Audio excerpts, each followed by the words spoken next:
Hi guys, நம்ம serial subscribers family மக்கள் and friends எல்லாருக்கும் வணக்கம். ஸோ இன்னைக்கான வீடியோ புது வீடியோ ஃபஸ்ட் டைம் பார்க்குறீங்களா, மறக்காம நம்ம சேனலுக்கு சப்ஸ்கிரைப் பட்டன் கிளிக் பண்ணுங்க. ஆல்சோ பெல் ஐகான் பண்ணுங்க நோட்டிஃபிகேஷன்ஸ்க்கு. ஸோ இன்னைக்கான வீடியோ எதை பற்றி பார்க்க போகிறோம்னு பார்த்தீங்கன்னா, India England third test match review தான் பார்க்க போகிறோம். ராஜ்கோட்டில் நடந்தது February 15 ஸ்டார்ட் ஆகி இந்தியா பார்த்தீங்கன்னா 4 நாளே மேட்சை முடிச்சுட்டு 2-1 லீட் எடுத்துட்டாங்க.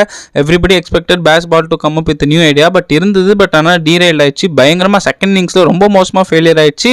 Jaiswal, Rohit Sharma, Jadeja, Sarfaraz Khan, remember the names, இவங்களால இந்தியா வின்னு. ஸோ இன்னைக்கான ஃபேக்ட் ஆஃப் த டே என்னன்னு பார்த்தீங்கன்னா, இங்கிலாந்து பேஸ்பால் அப்ரோச்சை 2022 மேலேருந்து ஸ்டார்ட் பண்ணாங்க. அன்னிலேருந்து இன்னைக்கு வரைக்கும் யாருமே இங்கிலாந்துக்கு அகேன்ஸ்டாக டிக்ளேர் பண்ணதே இல்லை. Rohit Sharma becomes the first captain to declare against England Ben Stokes led Bazball under Brendon McCullum era. So இதுதான் இன்னைக்கான ஃபேக்ட் ஆஃப் த டே. மறக்காம தெரிஞ்சுக்கோங்க மக்களே. ஸோ இன்னைக்கு ஒரு ஸ்டாட்ஸ் வச்சு வீடியோ ஆரம்பிக்கலாம்.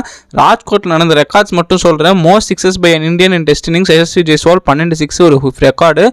ஜாயின் மோஸ்ட் சிக்ஸஸ் பார்த்தீங்கன்னா அதுவும் எஸ்எஸ்வி ஜெய்ஸ்வால் 12 வந்து அவர் வந்து ஈக்குவல் டைப்பில் இருக்கார். Most sixes by India innings ராஜ்கோட்டில் ஸ்டேட்டில் 14 6. Most sixes by India test match Rajkot 28 6 India மட்டுமே வச்சிருக்காங்க. இந்த சீரீஸில் அதிக sixes India 48. Most sixes by player in test series Yashasvi Jaiswal. இத்தனை ரெக்கார்ட் நடந்திருக்கு. ஃபர்ஸ்ட் டெஸ்ட் மேட்சோட இது பார்ப்போம். இந்தியா பார்த்தீங்கன்னா டாஸ் ஜெயிச்சு பேட்டிங் எடுத்தாங்க. டக்குன்னு 3 விக்கெட் எடுத்தாங்க. Gill out, Jaiswal out, Patidar out, செம்ம ப்ரெஷ்ல இருந்தாங்க. அதுக்கப்புறம் கேப்டன் ரோஹித் சர்மா, ஜடேஜா செம்ம பார்ட்னர்ஷிப் போட்டாங்க. ரோஹித் சர்மா ரொம்ப நாளாக கையில் சேர்ந்து ஒரு 50 காணும், செஞ்சுரி காணும், எதுவுமே காணும். தலைவன் கேப்டனாக சென்சிபிளாக ஆடி சூப்பர் செஞ்சுரி போட்டார். 131 நாட் அவுட். சும்மா அக்ரெசிவாக ஆடினார்.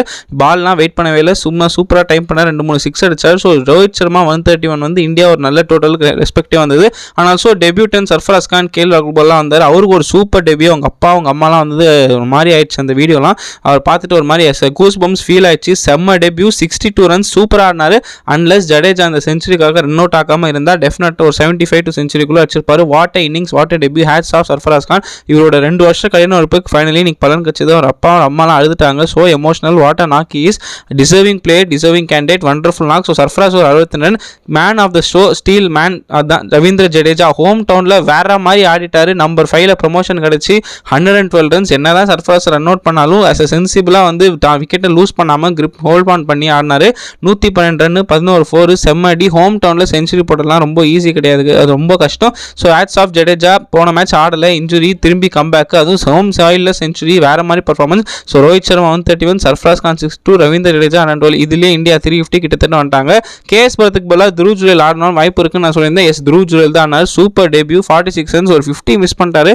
நல்லா ஆனார். என்னதான் டைம் எடுத்தாலும் வந்து கேஎஸ் பரத் மாதிரி கொஞ்சம் அக்ரெசிவ், சரி டிஃபென்சிவ் ஆடாமல் அக்ரெசிவ் ஆடினார். அதுக்கான பலன் நல்லா ஆடினார். 46 ரன்ஸ். ஹோப் இவரை இன்னும் கண்டினியூ பண்ணோம். ஃபர்ஸ்ட் நல்ல டேலண்ட்டு. ஸோ துருவ் ஜுரேல் ஒரு 46, அது இல்லாமல் Ashwin 37, Bumrah 29 run. India 434 all out. Mark Wood மட்டும்தான் நல்லா போட்டார். ரன்னு கொடுத்தாலுமே 4 விக்கெட் எடுத்தார். அவர் ஏன் போன டெஸ்ட் மேட்ச் ஆடலன்னு தெரியல, நல்லா போட்டார்.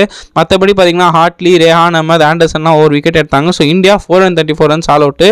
3 விக்கெட் லூஸ் பண்ணிட்டு இந்தியா 30 for 410 ரன்ஸுக்கு 7 விக்கெட்ஸ் விட்டுருக்காங்க. Thanks to Rohit Sharma, Sarfaraz Khan, Jadeja, Ashwin, Bumrah. So England 446 எடுத்தா ட்ரெயில்னு நினைக்கும் போது ஒரு ட்விஸ்ட் என்னன்னா, ரவிச்சந்திரன் அஸ்வின் பர்சனல் ரீசன்ஸ்க்காக மேட்ச்சை விட்டு போயிட்டாரு. எஸ், அவங்க ஃபேமிலி எமர்ஜென்சி ஏதோ ப்ராப்ளம் சொல்லிட்டு மேட்ச் பாதிலே போயிட்டார். ஸோ இந்தியா 10 பேரோட ஆனாங்க. அது ஒரு பெரிய செட்பேக்காக அமையும் இந்தியன் ஃபேன்ஸ் எதிர்பார்த்தாங்க. பட் நடந்தது இன்னமும் ஆப்போசிட்டாக நடந்தது. பார்த்தீங்கன்னா ஜாக் ராலி டக்குன்னு அவுட் ஆகிட்டாரு. பென் டக்கெட் வேற மாதிரி ஆடினாருங்க. சத்தியமாக T20 ஓடி கலந்தாப்பில் ஆடினாரு.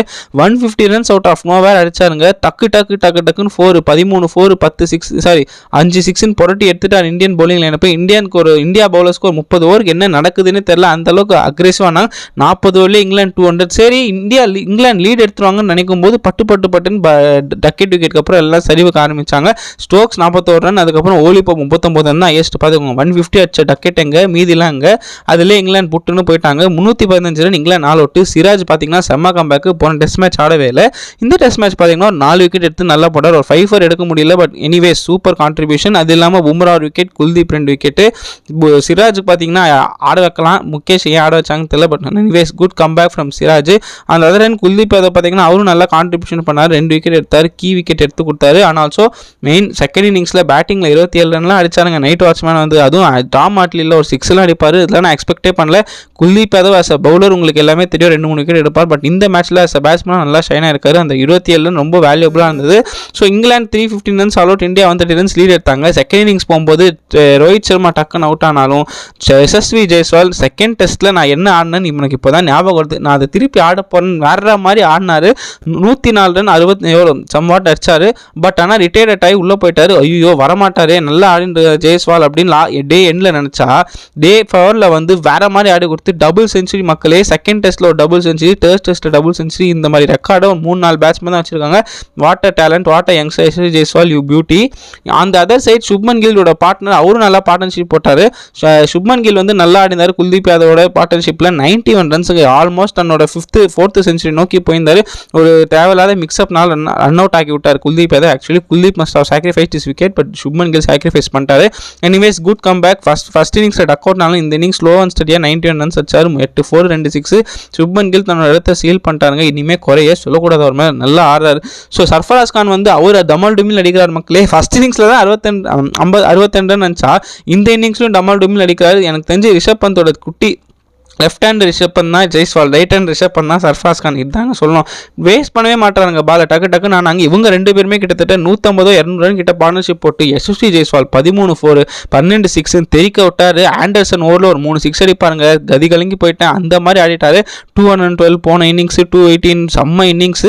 ஸோ யசஸ்வி ஜெய்ஸ்வால் சர்ஃபராஸ் போட்ட பார்ட்னர்ஷிப்பில் இந்தியா 404 டிக்ளரே கொடுத்துட்டாங்க. இப்போ பார்த்தீங்கன்னா இங்கிலாந்துக்கு 556 ரன்ஸ் டார்கெட் கொடுத்துறாங்க. இங்கிலாந்து பவுலர்ஸால் ஒன்றுமே பண்ண முடியல. Wood, Anderson, Hartley, Rehan Ahmed, Root எல்லாரையும் போட்டு தாளிச்சிட்டாங்க.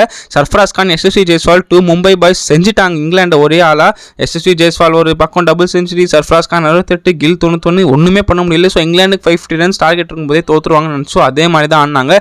ஒரு பேட்ஸ்மேன் கூட 30 தாண்டல. மார்க்வுட் ஒரே ஒரு ஆள் மட்டும்தான் 15 balls 33 ரன்ஸ் T20 மாதிரி ஆடி கொடுத்துட்டு போனார். பட் எனிவேஸ் இந்தியா ஈஸியாக ஜெயிச்சிட்டாங்க. England 122 runs all. அட்லீஸ்ட் நான் 200லேருந்து 300 எதிர்பார்த்தேன். பட் இங்கிலாந்து ரொம்ப சொதப்பிட்டாங்க. பேஸ் பால் அப்படியே லூஸ் பால் ஆயிடுச்சு, இதுதான் உண்மை. பும்ராக்கு வேலை இல்லைனாலும் மற்ற பவுலர்ஸ் எல்லாமே இந்தியா சூப்பராக பண்ணிட்டாங்க. Bumrah 2 wicket, sorry 1 wicket. Ravindra Jadeja தாங்க பேட்டிங்கில் நான் செஞ்சுரி போட்டேன், பவுலிங்கில் நான் பண்ண மாட்டேனா மாசா காமிச்சு ஒரு 5 விக்கெட் எடுத்துட்டாரு. Bairstow wicket, Ollie Pope wicket, Root wicket, key பேட்ஸ்மேனோட எல்லா விக்கெட்டும் ஜடேஜா எடுத்துட்டாரு. அவரோட ஹோம் சைடில் only batsman to take century and 5 after long time Ravindra Jadeja தான். What a performance. இந்த மேட்ச் தாங்க இந்தியாவுக்கு ஒரு மறக்க முடியாத மேட்ச். நான் லாஸ்ட்டில் சொல்கிறேன். ஸோ ஜடேஜா ஒரு சைடு 5 விக்கெட்ஸ், குல்தீப் யாதவ் வந்து அவர் ஒரு 2 விக்கெட்டு, பும்ரா 2 விக்கெட்டு, சிராஜ் மட்டும் தான் விக்கெட்டில் போகிறான்னு நினைக்கிறேன். வேற மாதிரி பர்ஃபார்மன்ஸ் இந்தியன் டீம் கிட்டேருந்து. ஸோ பார்த்தீங்கன்னா இந்தியன் டீம் 434 ரன்ஸில் இன்னொரு டாமினேட்டிங் பர்ஃபார்மன்ஸ். பார்த்தீங்கன்னா கிட்டத்தட்ட மேட்ச்சில் ஒரு 3 செஞ்சுரி, ரோஹித் சர்மா, ஜடேஜா, ஜெய்ஸ்வால் 3 செஞ்சுரி. பார்த்தீங்கன்னா சிராஜ் ஒரு 4 பும்ரா ஒரு 5 தரமான சைக்கு. அஸ்வின் இத்தனைக்கும் ஒரு கான்ட்ரிபியூஷனே இல்லை. ஸோ இந்தியா செம்மடி அடிச்சிட்டாங்க. 2-1 லீட் எடுத்துட்டாங்க. 4 டெஸ்ட்னு எனக்கு பார்ப்போம். ஸோ அவ்வளோதான் மக்களே. 3rd டெஸ்ட்டோட ரிவ்யூ நான் இந்த வீடியோவில் உங்களுக்கு கிளியராக பேசியிருக்கேன். ஸோ அடுத்த டெஸ்ட் பார்த்தீங்கன்னா 23rd ஸ்டார்ட் ஆகுது ராஞ்சியில். ஸோ அதில் இங்கிலாந்து கம்பேக் கொடுப்பாங்களா, இல்லை இந்தியா 3-1 ஜெயிச்சு சீரிஸ் எடுக்க போகிறாங்களா, பேஸ் பால் அப்ரோச் லூஸ் பால் ஆகுமா, இல்லை திரும்பி கம்பேக் கொடுக்க போதா, என்ன நடக்குதுன்னு பார்ப்போம். ஸோ வீடியோ பிடிச்சா லைக் பண்ணுங்கள், கமெண்ட் பண்ணுங்கள், ஷேர் பண்ணுங்கள்.